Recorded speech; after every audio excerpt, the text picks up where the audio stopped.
윤석열의 꿈, 내가 육사 갔으면 쿠데타 했을 것이다. 드디어 시민을 향해서 총뿌리를 겨눴습니다. 지금 엄중한 상황이고요.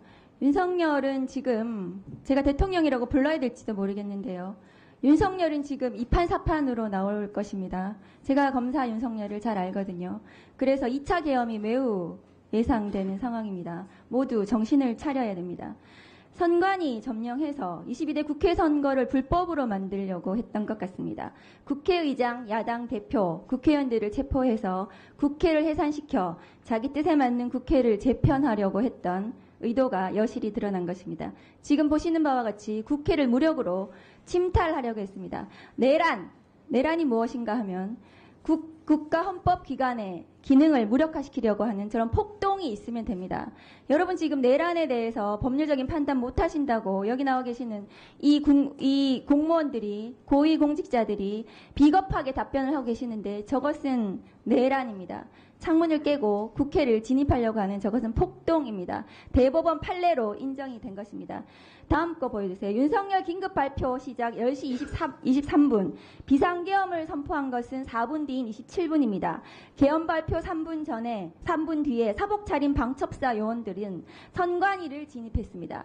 선관위는 비상계엄 대상이 아니에요. 정보보호단 소속 방첩사 예하부대 핵심 조직 IT 전문 인력들로 구성된 요원들이 선관위를 점거했고 그 뒤에 297명 국회에 온 것보다 더 많이 갔어요. 특전사 요원들이 배치됐습니다.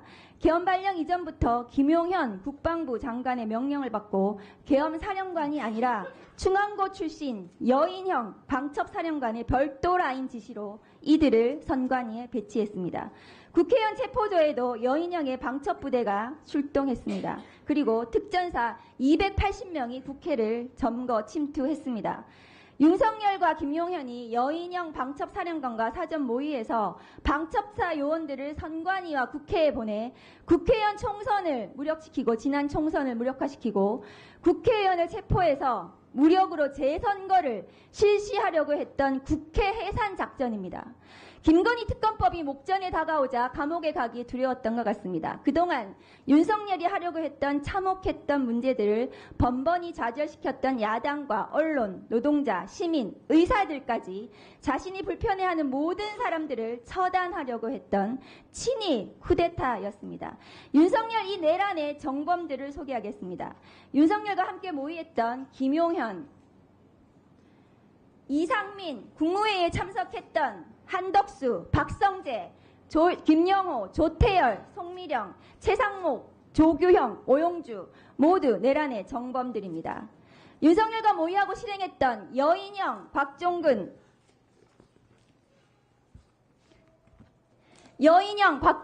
이진우 군인들은 모두 형량이 총살밖에 없는 국가반란 정범들입니다.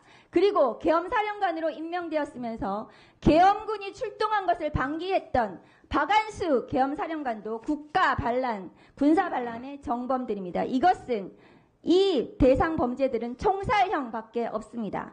헌법기관을 통제하고 계엄해제 의결을 방해했던 조지호, 김봉식, 오부명, 주진우, 박현수 등도 내란의 정범들입니다. 많은 분들이 윤석열을 내란 수괴로 부르지만 나머지는 내란의 동조자, 부역자, 증인으로 부르시는데 이 사람들은 모두 내란과 국가 반란의 정범들입니다. 법무부 장관님, 예. 국무회의 심의에 참석하셨죠? 그 자리에 있습니다. 그 자리에서 어떤 의견 내셨습니까? 의원님들이 생각하시는 여러 가지 우려 섞인 이야기를 다들 하신 것으로 알고 있고 장관님께서 한 사람에 대한 어떤 이야기를 했는지는 그 얘기는 아까 하셨어요. 말씀드리지 않는 게 옳다고 생각합니다. 장관님께서는 법무부 장관이시고 대통령의 법무참모이십니다. 위법한 계엄에 대해서 법무참모로서 반드시 자문하시고 조언하시고 잘못된 위법한 비상계엄에 대해서 막을 책임이 있습니다. 그 자리에 법무부 장관이 있는 이유입니다.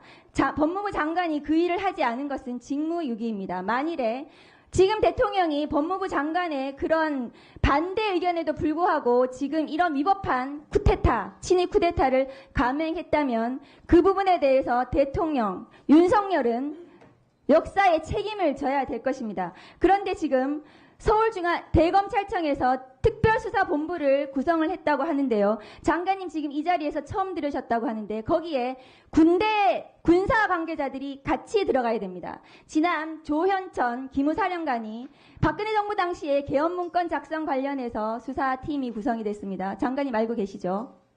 서울 동부지검에 구성이 됐습니다. 그때 제가 밖에 있어서 자세하게 어떻게 당시에 구성된지 잘 모릅니다. 군대 관계자들, 군 검찰 등 관련자들이 그 수사본부에 들어갔습니다.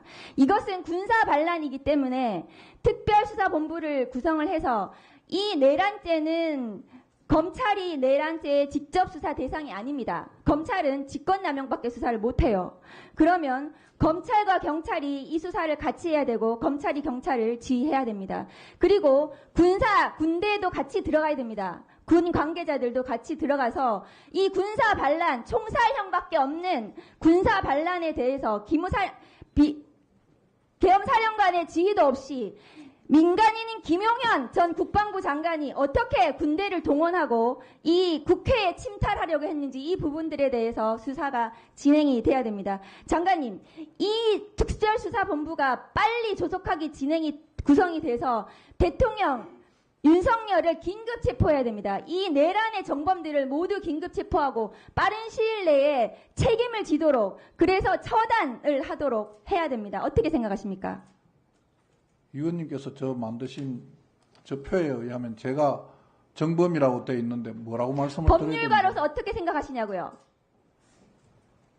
검찰에서 적정한 조치를 해서 수사에 필요한 걸 하지 않겠습니까? 근데 저런 내란의 정범이라든지 저런 표현은 의원님 좀 과하신 것 같습니다.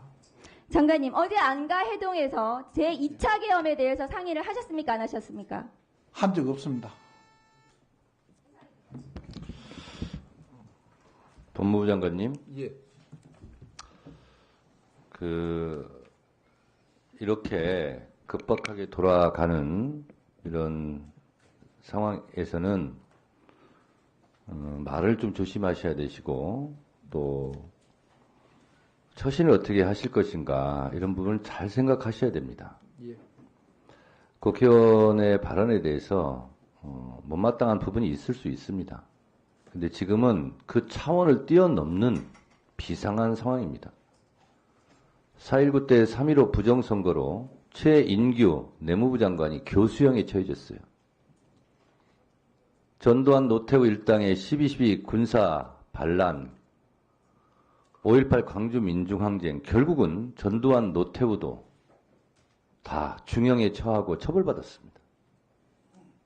지금 순간이 어떻게 변화되어서 윤석열 정권이 어떻게 단죄받을지 시시각각 변하고 있는 급변한 상황이고요. 그러면 국무회의에 참석해서 비상계엄은 절대 안 된다 라고 말하지 못한 입 다물고 있었던 국무위원들은 다 실정법 위반이 됩니다. 마치 불만 섞인 목소리로 죄가 거기 있었는데 어떻게 이렇게 말하는 것은요, 본인을 위해서도 좋지 않습니다. 지금 차라리 솔직하게 양심 고백하고 내가 그때 상황 판단을 잘못한 것 같다. 지금이라도 되돌리고 싶다. 후회한다. 이런 발언이 본인의 신상에도 좋지 않을까. 위원장으로서 이렇게 충고드립니다. 다음은 박지원 의원님 토론하세요.